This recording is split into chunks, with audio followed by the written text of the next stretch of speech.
Boa noite, vamos começar agora mais uma edição do AlexCast, que é um podcast para debater assuntos relacionados à cidade de Itabirito com Alex Salvador e toda semana trazendo um convidado diferente para falar sobre um tema. Na noite de hoje, a gente está com Alex Salvador e o Biranei Figueiredo, ex-secretário de Cultura de Itabirito. E a gente vai começar agora esse bate-papo. Boa noite, Alex. Opa, boa noite, Raquel. Obrigado mais uma vez. Obrigado a todos vocês de estarem nos prestigiando. E obrigado aqui o nosso ministro, né? Biranei, que dispensa comentários. Esse negócio de a gente falar que dispensa comentário é ruim, né? Mas é realmente o Bira. E aí fica por conta do mestre aí. Boa noite, obrigado aí pelo convite. Vamos que vamos. Então, vamos falar bastante de cultura, né? Que é um assunto bem abrangente. Bom, para começar, a gente vai falar sobre as festas, né? Os eventos aqui da cidade. Tem o carnaval, teve o samba de boteco, né? E a Julifest. Eu queria saber qual o impacto desses eventos na cidade, né? A gente sabe que tem a questão do turismo, a economia, mas eu acho legal deixar isso bem claro para a nossa população. Você quer começar, Bira? Fica à vontade.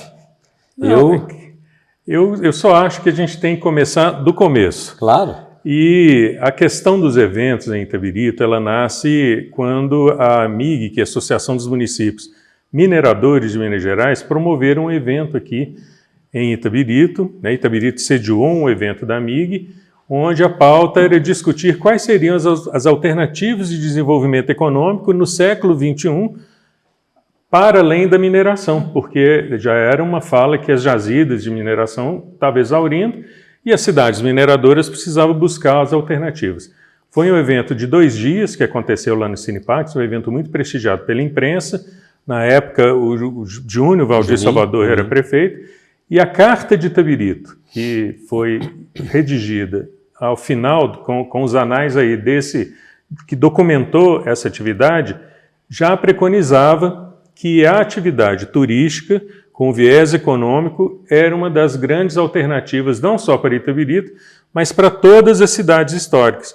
Então, a partir daquele momento, a Prefeitura de Itabirito, nós já atuávamos lá, começou a prestar atenção em quais seriam os pontos que poderiam ser percebidos como vocações para o desenvolvimento da economia da cidade. E a atividade turística foi uma das que mais sobressaiu. Dentro desse contexto, Alex, é que das vertentes que o turismo pode acontecer, nós tínhamos uma vocação para o turismo rural, para o turismo ecológico, para o turismo de aventuras e para o turismo de eventos e negócios. Porque a gente tinha um calendário festivo muito que era possível e palpável de se fazer, de ser constituído como oferta turística para Minas Gerais e para o Brasil. E que foi feito, né? Que é o que acontece hoje. Anos depois é o que é acontece hoje. Então é muito importante que os eventos sejam vistos no viés do fomento econômico e no viés do aquecimento da atividade turística para a região dos Inconfidentes. É verdade. Porque a política de turismo ela é regionalizada. E complementando o que o Bira está falando aí, eu vou mais pelo lado prático, porque esse lado, inclusive em relação a leis, né, o Bira entende como poucas pessoas, e esse evento também que foi feito, né, que foi uma ideia do ex-prefeito Juninho junto com o Bira, e aproveitando aí essa credibilidade que a AMIG trouxe, né, não, aliás, que ela traz inclusive para o Brasil inteiro. A AMIG não é só Itabirito, cidades mineradoras e nem Minas Gerais, é o Brasil inteiro. Mas aproveitando isso aí, e indo já pelo lado prático, foi criado algumas festas, né, no nosso governo, algumas ideias nossas mesmo, algumas ideias de outras pessoas, mas que beneficiaram muito a cidade. E eu costumo dizer, mesmo porque a gente vê isso constantemente e tem as informações, que o turismo é a indústria que mais cresce no mundo.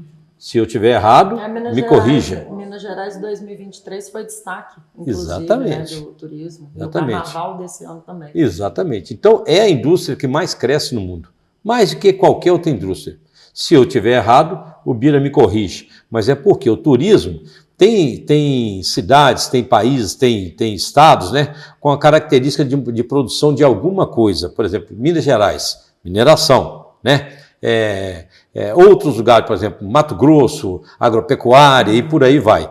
O caso do turismo é no mundo inteiro, ou seja, no mundo inteiro, qualquer lugar, por muito ruim não, por muito precário que seja o lugar, né, que a gente vê aí nos jornais, na mídia, enfim, mas tem turismo para aquilo.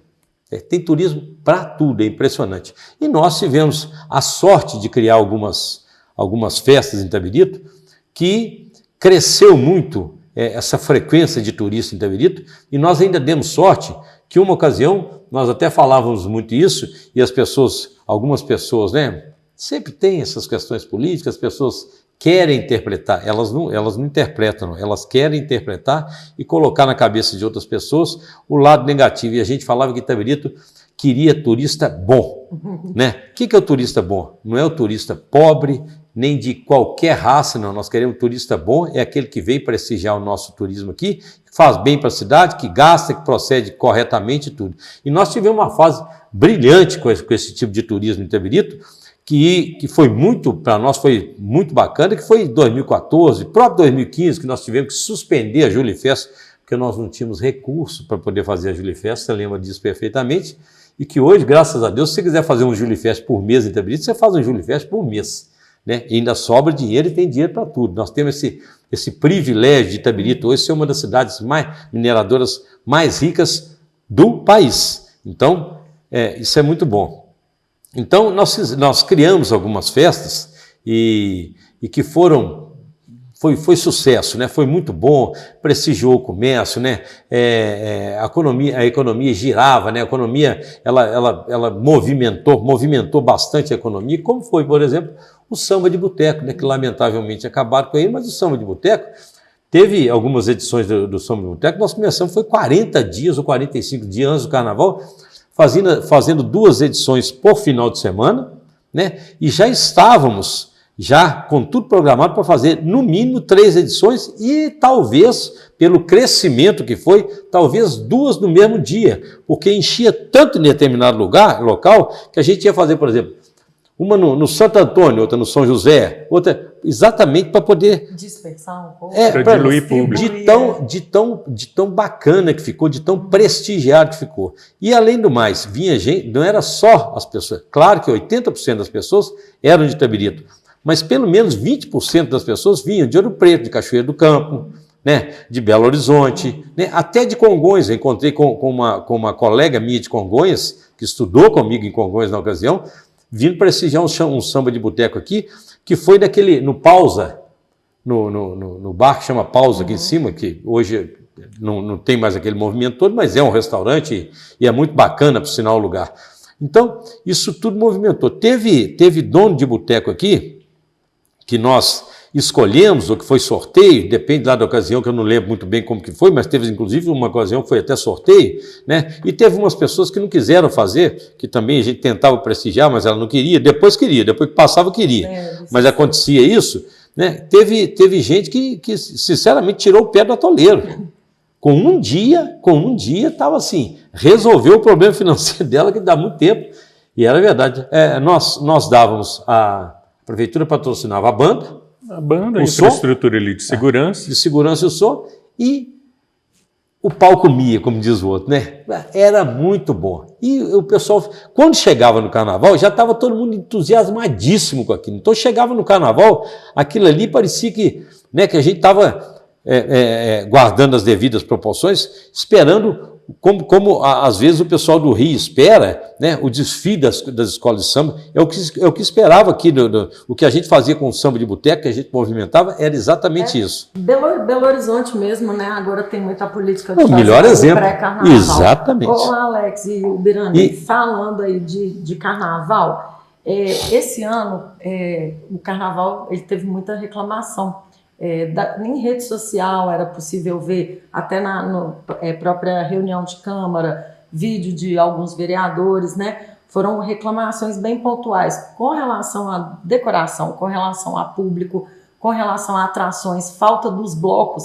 Isso foi uma coisa que eu percebi muito, que é uma coisa muito presente no Carnaval de Itabirito, que já foi referência, né, em Carnaval aqui em Minas Gerais. e o pessoal pontuou muita coisa que o carnaval desse ano falhou e do ano passado também já veio mostrando algumas falhas. O que vocês acreditam assim que possa ter uma solução para voltar a ter esse carnaval que já foi referência, que hoje perdeu o público para Belo Horizonte, por exemplo? O que vocês acham que pode ser feito? Eu vou pedir o Bira licença, porque se é uma coisa, eu gosto de todo tipo de festa. Aliás, eu adoro festa, né? Além de criar as festas, eu gosto de participar, mas não é só agora não. Não, a vida inteira, né? Nós somos criados dentro do carnaval. Eu lembro que a primeira vez que eu saí num carro alegórico do União Esporte Clube, né? Eu tinha 5 anos, foi em 1965. Né? Eu saí numa roda gigante, negócio espetacular. Então, eu gosto, a gente é criado dentro do carnaval, dentro de festa, eu gosto muito. O que eu acho? O carnaval hoje ele tem que ser feito no carnaval aqui uma revolução. Né? Não dá mais para poder ficar do jeito que está, de forma alguma. Já foram feitos todos os testes possíveis com o carnaval de Itabirito. Os testes. Nós não podemos ficar fazendo teste, como acontece no trânsito aqui hoje, outras coisas mais, o resto da vida. Nós temos que chegar e fazer uma revolução no carnaval. Tem que dar, como dizem hoje, um upgrade no carnaval. Ah, mas Belo Horizonte. Peraí, gente. Não dá para concorrer com Belo Horizonte. A gente está cansado de saber disso. Mas a gente tem que ter alguma coisa que atrai as pessoas. Tem que ter. Pelo menos para que você não perca o folião de Itabirito. Que o que está acontecendo agora é o seguinte, você perdeu o folião de Itabirito. Além de você não trazer o turista e o folião de fora, você ainda perdeu de Itabirito. Aí é lastimável, aí é lamentável. Não dá para poder perder o folião de Itabirito. De forma alguma. Além de trazer o de fora. Chama-se o quê? O Bira vai me corrigir, porque ele é papa nisso, mas o negócio é o seguinte, atração. Carnaval é atração. Não tem outra palavra para carnaval. Vocês viram, teve algumas coisas de uns anos para cá que foram criadas em Itabirito, esses blocos, por exemplo, Urucum, Unidos da Boa Viagem, Minabloco e tal, isso está sensacional. Ainda bem que foram criados esses blocos também. E além desses blocos, você tem que voltar com os trios novamente, né? Fazer aquele desfile dos trios elétricos, com as famílias participando. O pessoal fala que mentira, que era só jovem, não. E a gente via, eu sou exemplo disso, porque eu ia com os meus filhos no bloco chamado Piratas, inclusive, isso é sensacional. E vários outros que tem Pema, Sem Limite, enfim, uma infinidade de blocos maravilhosos, os trios muito bem montados, né, atraentes, e aquilo virava, você não conseguia mexer na rua. Ah, mas segurança não é por conta é por conta da prefeitura. A prefeitura se vira, né, com segurança. Se quiser fazer, faz e faz bem feito. Nós conseguíamos trazer para cá até a cavalaria. Era o prestígio que a gente tinha com os amigos em Belo Horizonte, né, da polícia militar, como eu tenho particularmente com o Coronel James. A gente pegava tanto lá no pé deles que eles mandavam para gente. Então, tudo caminhava muito bem. Isso tem que voltar, fora várias outras atrações que a gente tem na cabeça aqui, ideias que a gente tem para movimentar a população, para que a população participe mesmo do carnaval. Participe, que eu falo, é literalmente. O que é literalmente? Não é só participar fazendo uma coisa lá no bairro e trazendo, participar lá, desfilando, apresentando, trazendo realmente atração para a população. Tranquilo, eu acho que é o seguinte, que dá, não é concorrer, mas dá para a gente melhorar significativamente o carnaval da cidade. Com a palavra, o mestre Bira. Então, Raquel, carnaval é fenômeno social. Quando a imprensa internacional pontua em 2024 que Belo Horizonte é a referência do carnaval no Brasil, suplantando Recife, Rio, que são carnavais tradicionais, Bahia, é realmente um ponto a se pensar. E se a gente considerar o fenômeno social de Itabirito, na minha visão e o meu lamento em relação... Eu também adoro carnaval, é uma festa que eu curto muito, não saio daqui, eu prestigio o carnaval daqui. Exatamente. E eu acho que, assim, não pode perder a personalidade, que é o que acontece em outros eventos também. Espero que a pauta contemple o Julifest, porque o que é o que está ocorrendo com o Julifest. Perde a personalidade do evento. Esse ano, os bonecões do União comemoraram 100 anos, a Gilda e o Coronel. Eles estão sendo, inclusive, trabalhados aí para virarem personagens mesmo de museu, de contemplação. Isso é uma referência da tradição carnavalesca de Itabirito, que remete a questões mais antigas. Não que vá voltar com o carnaval da antiga, a gente entende. mas você não pode perder raízes, você não pode perder referências culturais que trazem aquela personalidade. Você fala assim, mas o jovem não gosta disso. Eu sei, mas turisticamente você consegue conquistar um nicho que compra isso. Belo Horizonte tem um universo de 7 milhões de habitantes, talvez mais. Desses 7 milhões, seguramente 2 milhões ficam ali flutuando, porque não curtem o carnaval de BH e ficam doidos para sair dali. Se você consegue inserir na programação alguma coisa que enche os olhos desse público, nós estamos ao lado de Belo Horizonte, é o chamado turismo autoguiado. As pessoas conseguem vir e voltar, curtir a cidade e ainda conseguem também achar uma boa oferta de gastronomia, uma boa oferta de hotelaria, segurança alimentar, é o que as pessoas procuram.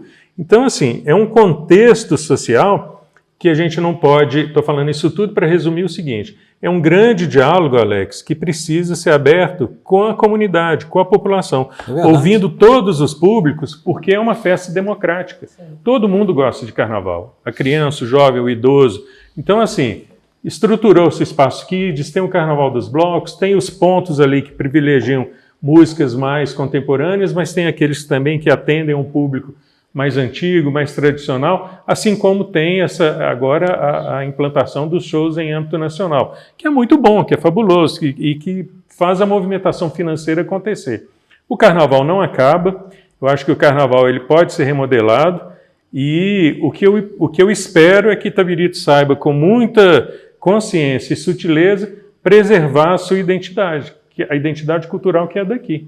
Que é o que vale, é a nossa moeda para vender nosso evento fora do nosso espaço. Exatamente. Aproveitando esse gancho que você falou da tradição, né, que a Julifest é uma das festas, se não a mais tradicional daqui da cidade, que foi criada até no governo do Juninho, né? Juninho.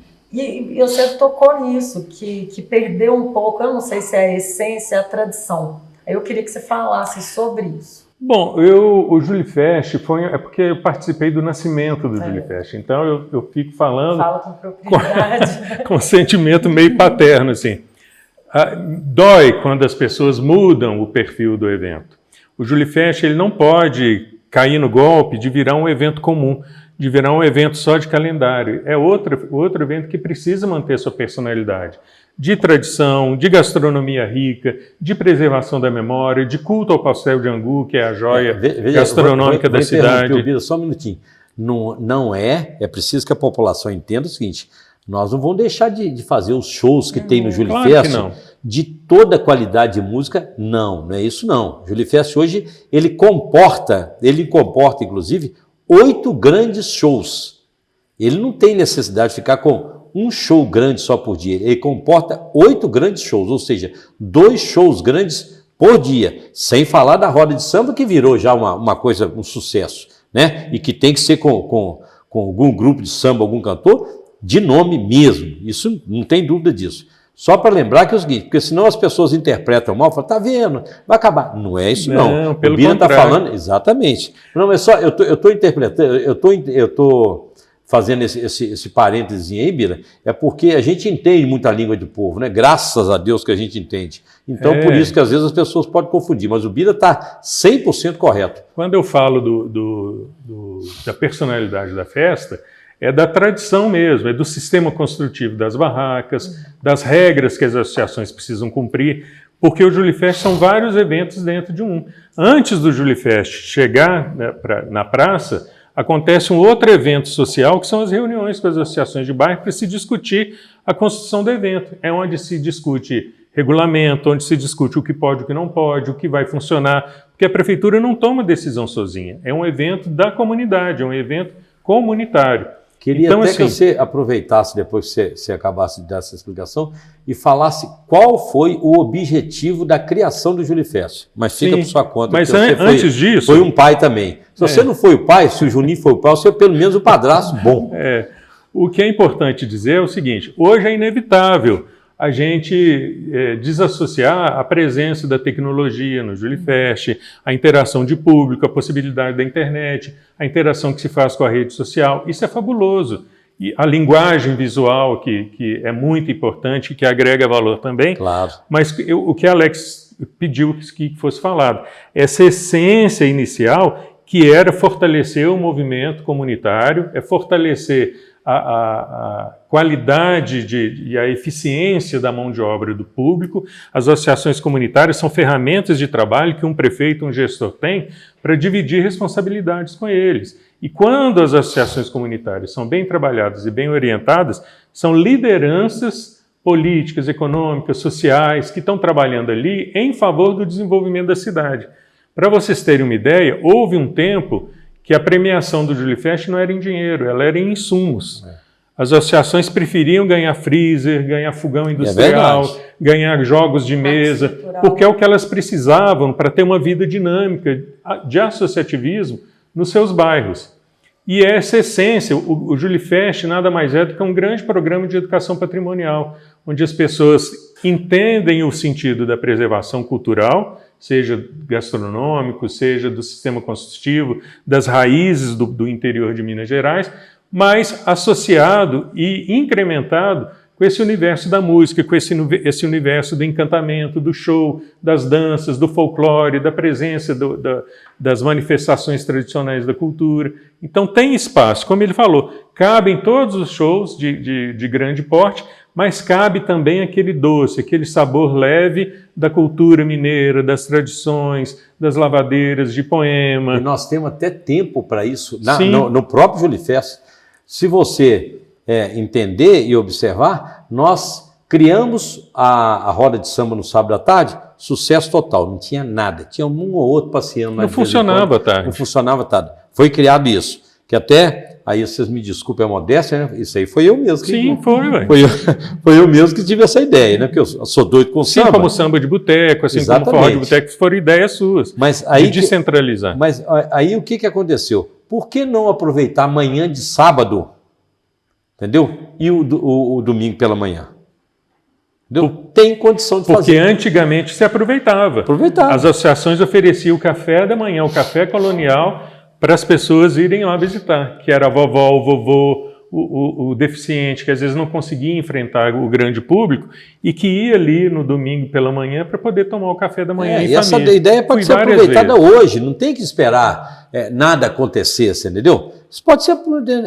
Eu quero é que nós queremos, né? Nós todos itabiritenses, que prezamos, inclusive, pela cidade, pelas festas da cidade, por tudo, né?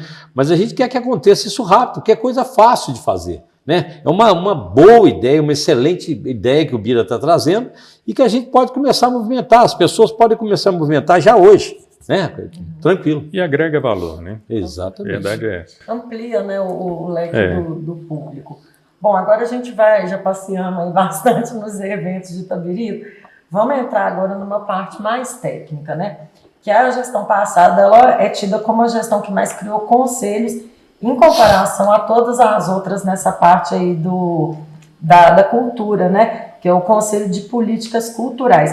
Eu queria saber qual que é a importância disso para a nossa cidade. Eu posso só, Raquel, se você me permitir, é o seguinte, para a gente não encerrar a questão dos eventos apenas com o Julifest, nós temos que lembrar que é o seguinte, que Itabirito tem condição de fazer pelo menos 12 eventos, no mínimo um em cada mês, durante o ano inteiro, né? Até para a juventude saber onde que ela vai, onde que ela tem que aproveitar, porque não tem. Isso é, inclusive, uma coisa, o pessoal fala muito, né, de ter mais eventos para o pessoal mais novo, o pessoal do rap. E nós temos lugar para isso tudo. Mais urbana. Temos lugar para isso tudo, né? Por exemplo, o funk hoje, o rap, né, que está em alta, você tem que criar eventos todos os meses e, por que não, até todos os finais de semana, até descentralizado, não tem que necessariamente ser só naquele local, entendeu? Então dá para poder fazer isso.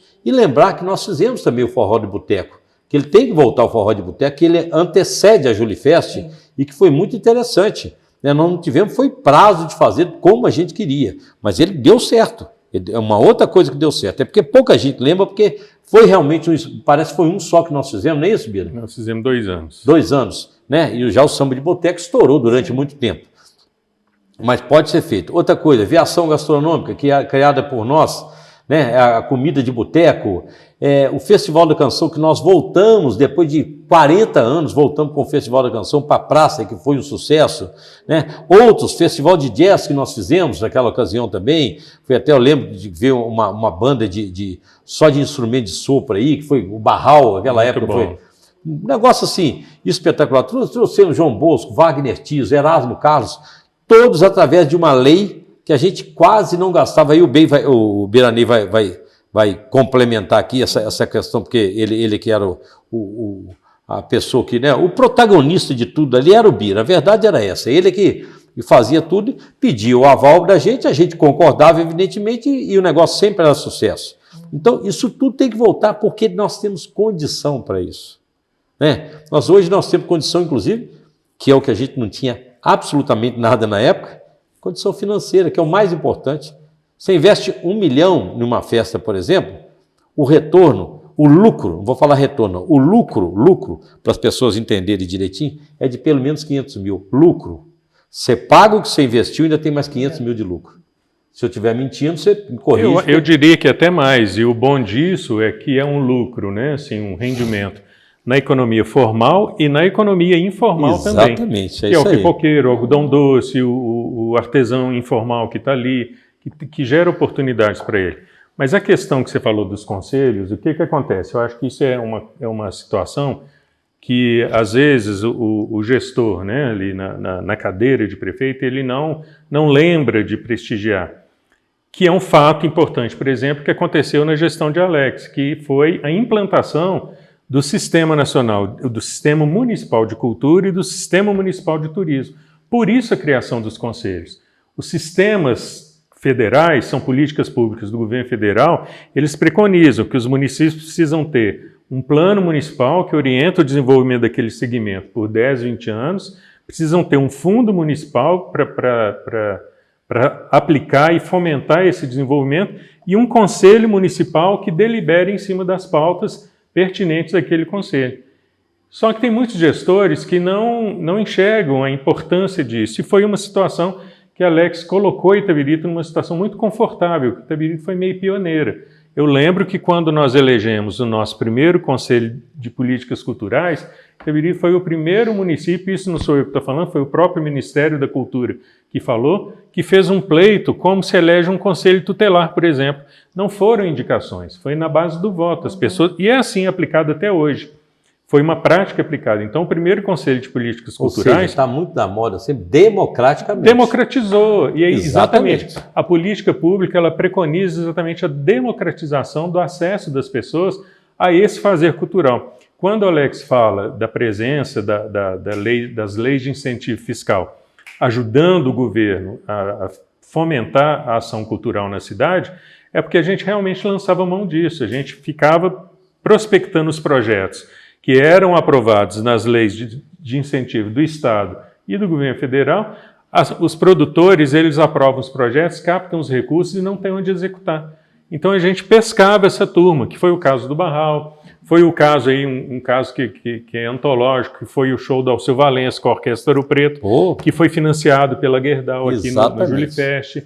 É uma economia que se faz com benefício fiscal. Tem uma grande empresa patrocinando, tem sempre alguém ali fazendo algum tipo de financiamento e assessorando o poder público no investimento ali indireto. É recurso público, mas é uma isenção do governo federal ou uma isenção do Estado, né, que beneficia os municípios. Mas é necessário uma articulação, é necessário o ambiente democrático de conversa com os conselhos, com os conselheiros, que é paritário, tem poder público e tem sociedade civil assentados ali discutindo em favor de um desenvolvimento só. O Biranei e Alex, então, continuando nessa parte técnica, tem uma coisa que eu acho interessante desmistificar para a população. Muita gente fala assim, que não é, sempre depois que passam os eventos, mas que não deveria usar tanto recurso para a festa, investir em saúde, investir em educação. Eu acho interessante explicar, pelo menos tentar, assim, de uma forma prática, explicar para essas pessoas que têm essas dúvidas a diferença, porque eu pelo menos entendo dinheiro de uma pasta e tudo, né? Apesar a cultura, o turismo, a cultura traz muito recurso, mas para desmistificar isso.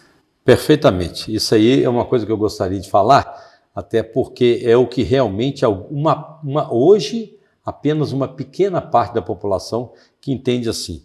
E às vezes algumas pessoas, né, que não tem jeito de a gente não falar de política, né? Algumas pessoas até para denegrir a imagem do outro e tudo acabam falando algum tipo de coisa assim. Na realidade é o seguinte, o que acontece? Você não tem que deixar a saúde ficar ruim por causa de festa que você está investindo em festa, não. Aquilo é previamente aprovado, é previamente dividido, entendeu? Para você ter realmente um gasto equilibrado para todas as secretarias, que é o que acontecia. Veja bem o que aconteceu. Nós tivemos uma queda de arrecadação absurda em 2014. Muito, né? Nós chegamos a ter um minério aí a $40 a tonelada, praticamente. Isso, como você sabe, a nossa arrecadação maior era provém da mineração. Ponto. Nós tivemos aquele absurdo. Eu não sabia nem como eu iria fazer até para pagar a folha dos funcionários da prefeitura. Verdade provada. Nós não estamos falando nada da boca para fora. E aí, o que acontecia? Nós tivemos, inclusive, que suspender, volto a repetir aqui, o Júlio Fest de 2015, porque nós não tínhamos condição financeira para poder fazer isso. Mas nós conseguimos ter um equilíbrio, né, e fizemos todas as outras coisas que nós tínhamos que fazer normalmente, naturalmente. Nós não tivemos queda na saúde, tudo. Por quê? Os eventos realmente aumentaram muito naquela ocasião, inclusive preço de cantor, você lembra disso? Aumentaram muito. E nós tínhamos, o aperto era tanto que a gente tinha que fazer alguma coisa, né? O que acontece? Nesse caso, apenas naquele ano de 2015, não tinha como ser feito. Diferentemente de agora, vou deixar bem claro para vocês, a prefeitura hoje ela pode manter a saúde maravilhosamente bem, se ela quiser, se ela tiver profissionais competentes e tranquilo, igual aconteceu na minha época com o secretário Volney, né? Que ganhou o melhor prêmio, um prêmio de melhor gestão de saúde da região sudeste do Brasil. Ponto. Não vamos entrar em saúde, nós vamos ter outras oportunidades de falar de saúde. Mas só para vocês terem uma ideia, tudo redondinho. Então, dava para você poder fazer tudo. Você não pode realmente fazer um Jurifete, por exemplo, de 12, 13, 14 milhões de reais e deixar faltar remédios de consumo, né, de básico da população. Aí não tem jeito. Aí realmente é um absurdo. Né? Por quê? Porque você pode, inclusive, fazer um remanejamento, você sabe que a lei permite isso, até aprovado pela Câmara, de uma secretaria para outra, desde que seja previamente aprovado e acordado tudo, para que as coisas tenham esse equilíbrio. Então, não existe essa questão de falar assim, deixou de aplicar na educação, deixou de aplicar não. Dá para poder fazer tudo. Ainda mais, volto a dizer repetitivamente, né? Ainda mais com a arrecadação que nós temos hoje. Ô inveja, né, Bia? Não. Meu Deus do céu. A gente ficava pechinchando. Eu lembro que para trazer Lulu Santos, que nós trouxemos, e vários outros cantores, o empresário falava um preço, a gente pedia, a gente chorava, eu ligava para o cantor, nós fizemos uma ocasião, nós conseguimos o telefone do artista.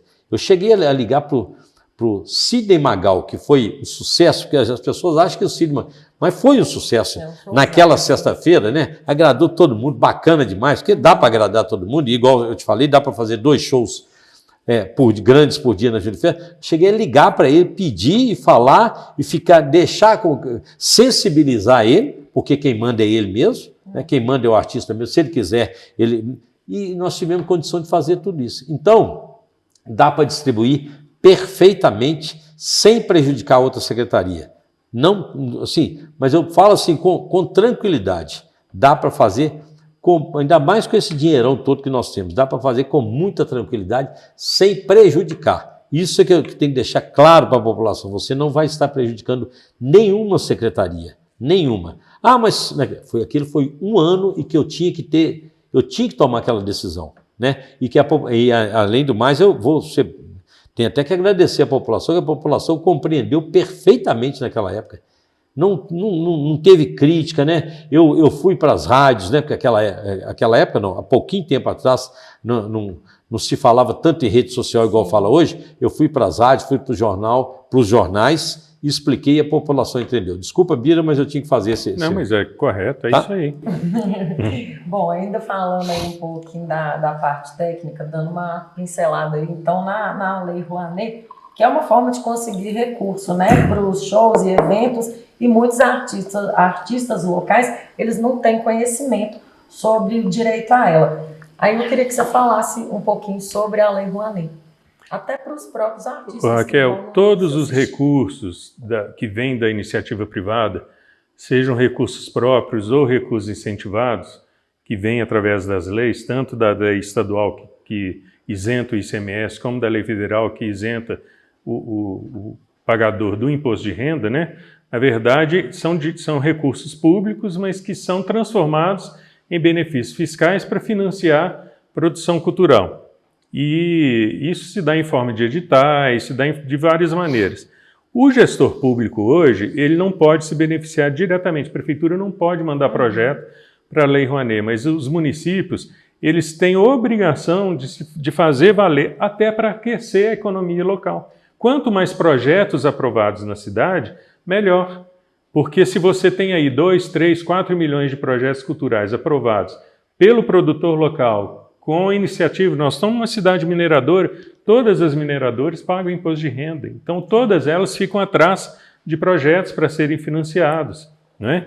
Acabei de sair de uma turnê agora de 6 shows financiados por uma mineradora, todos com artistas de Itabirito. Você gera emprego, você gera uma renda para hotelaria, para transporte, cenografia, costureira, enfim, você estrutura um espetáculo cultural financiado pelas leis de incentivo. Muitas vezes, os artistas locais buscam parcerias nas prefeituras para uma cessão de um palco de um teatro municipal, para, às vezes, um complemento de um gerador que precisa, uma infraestrutura, às vezes um acesso de transporte, um pernoite num hotel, que faz uma permuta também, situações desse tipo, que são infinitamente mais baratas. Então, o gestor público do setor cultural, ele precisa estar atento para a eficiência das leis. Então, ele vai atrás do empresário? Vai também, mas ele vai junto com o setor fiscal da prefeitura para orientar o empresariado sobre as formas legais desse movimento ser feito. E ao passo que, na estrutura da Secretaria de Cultura, o gestor público também tem obrigação de assessorar, por isso que a gente criou o setor de ação cultural, não vou falar aqui de detalhe técnico, mas ação cultural nada mais era do que um setor que conversava com as entidades, para que o estatuto estivesse sempre em dia, para que o terceiro setor estivesse funcionando bem, redondinho, para a hora que aparecessem as oportunidades, não ter que sair campeando ata, não ter que ficar fazendo reunião de última hora, eleição de diretoria. O terceiro setor ele precisa ser pleno o tempo todo, porque as oportunidades aparecem a toda hora, por força das leis de incentivo, por força da lei estadual, por força dos editais que são publicados. Então, assim, não é pouco dinheiro que financia, não. Não sei se vale aqui, mas nós temos empresas de grande porte em Minas Gerais e no Brasil que financiam mais de 30 milhões de reais através das leis de incentivo, diluindo projetos culturais no Brasil inteiro. Então você imagina o que é o aquecimento econômico do comércio local se uma Secretaria de Cultura induz o financiamento, faz a ponte. Você é empresário, você é produtor cultural e eu sou gestor.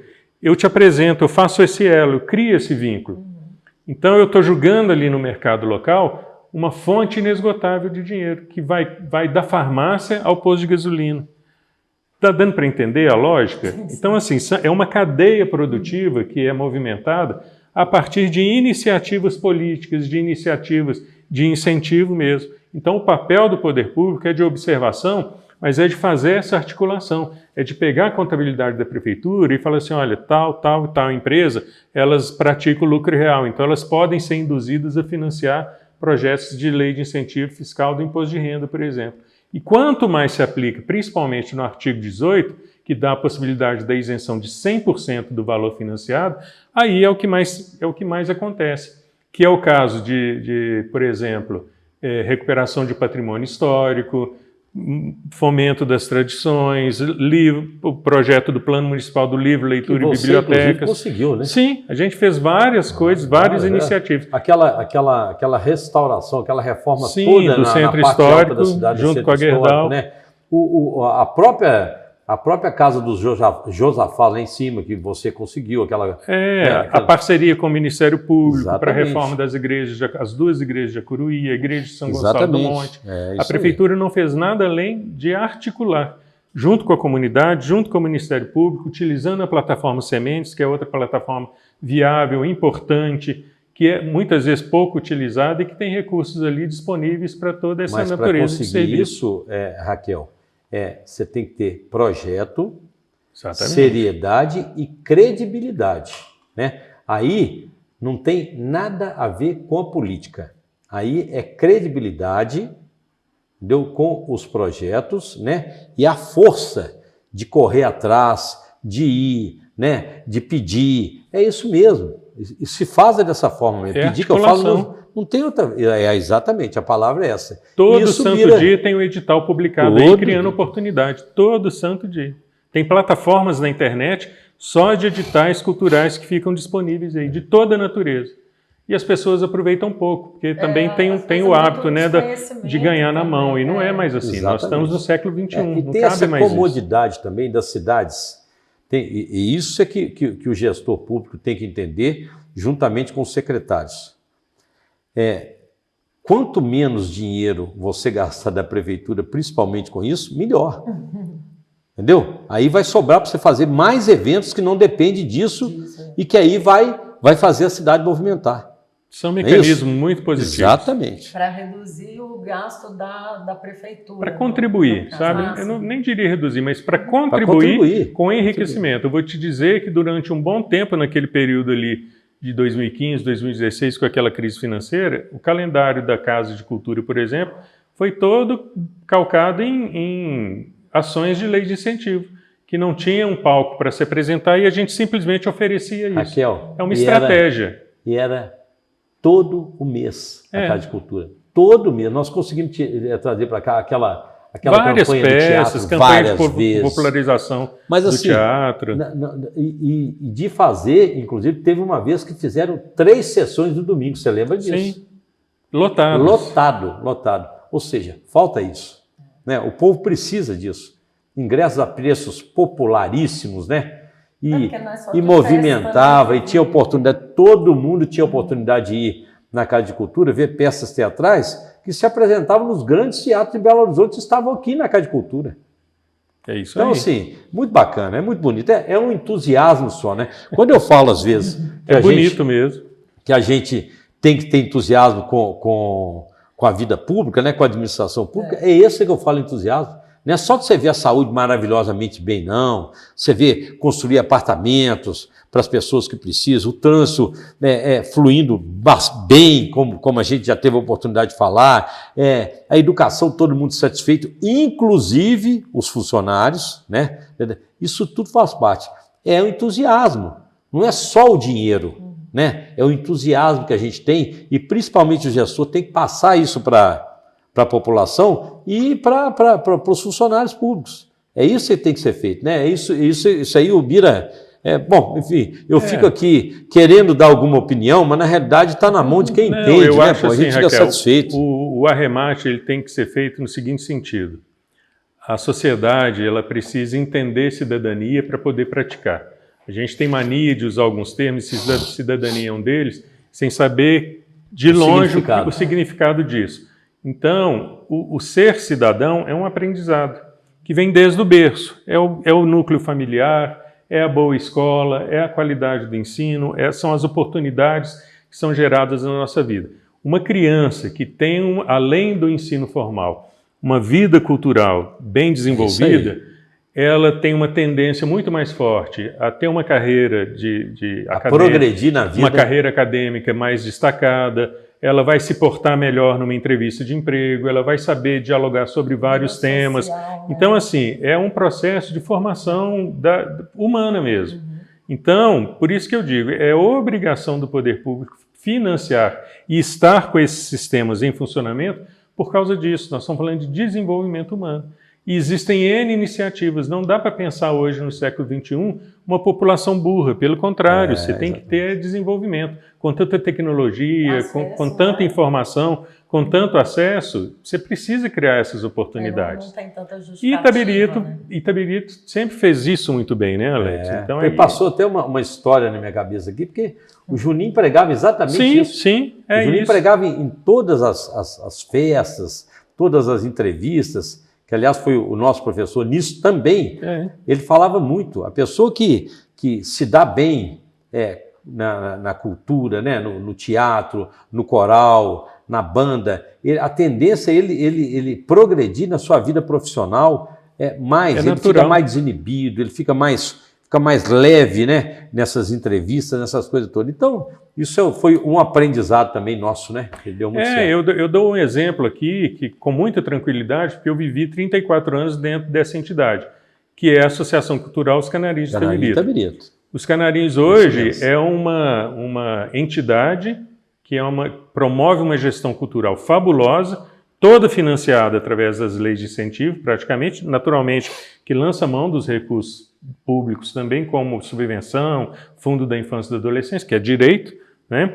Mas gerida por um grupo de gestores que no máximo tem 40 anos, eu acho que eles ainda não chegaram aos 40 anos, uma média de 14 profissionais, e o título acadêmico mínimo que eles têm lá é mestrado, que são doutores, são mestres, PhDs em música.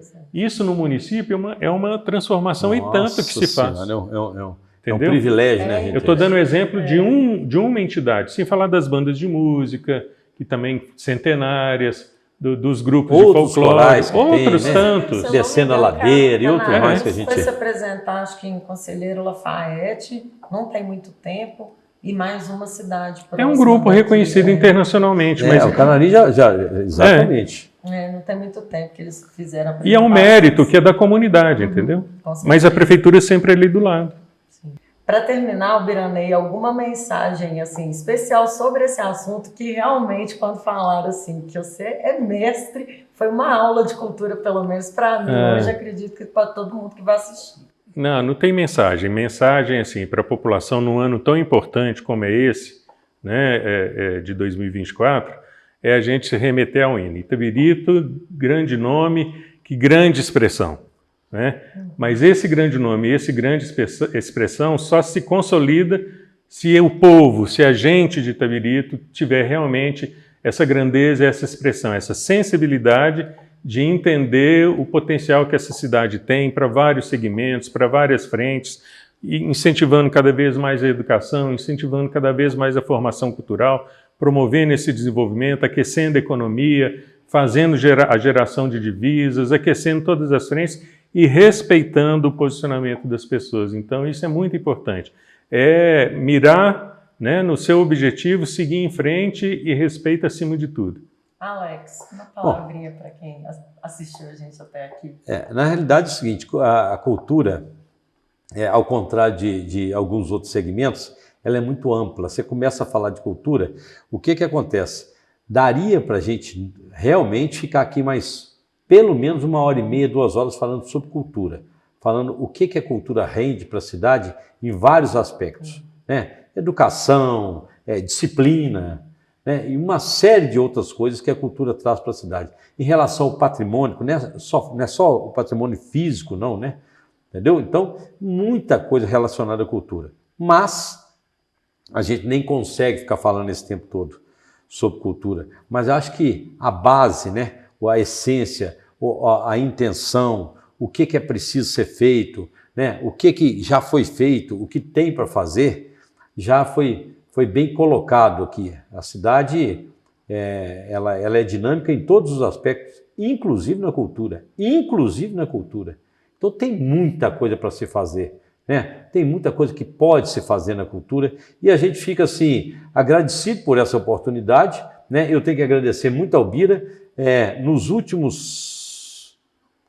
últimos 34 anos de Itabirito, no mínimo, o Biranei, ele, logicamente que outras pessoas também contribuíram, contribui atualmente, mas contribuíram muito para que a gente tivesse uma cidade que ainda, mesmo que com muita dificuldade e tudo, mas ainda respira muito cultura, sabe? Isso é muito bom para nós, né?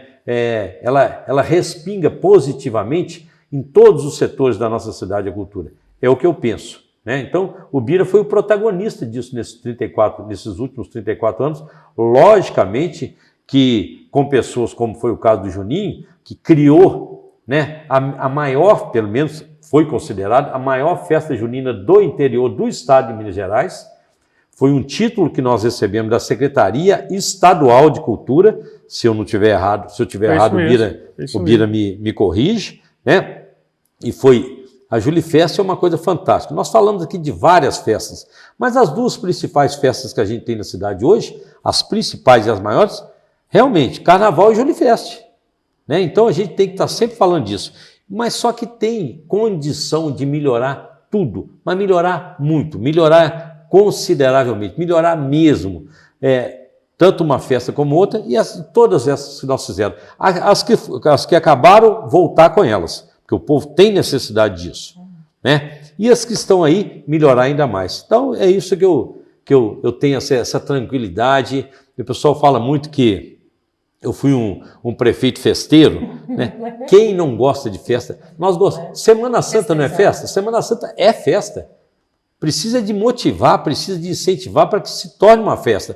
Lógico que o significado dentro da igreja, por exemplo, é uma coisa fantástica, né? Só quem tem fé, que sabe o significado disso mesmo, né? Mas não deixa de ser uma festa. Olha quantos turistas que essas cidades que trabalham bem a Semana Santa, né? Que gostam de fazer isso, atraem. Nós estamos aqui agarradinhos, Ouro Preto é uma delas, né? Então, assim, muito entusiasmo com tudo, mas a cultura é diferente. Branay, muito obrigada. Eu que agradeço, obrigado a vocês. Alex, prazer novamente. E a gente volta na semana que vem com mais um tema na Alex Cast.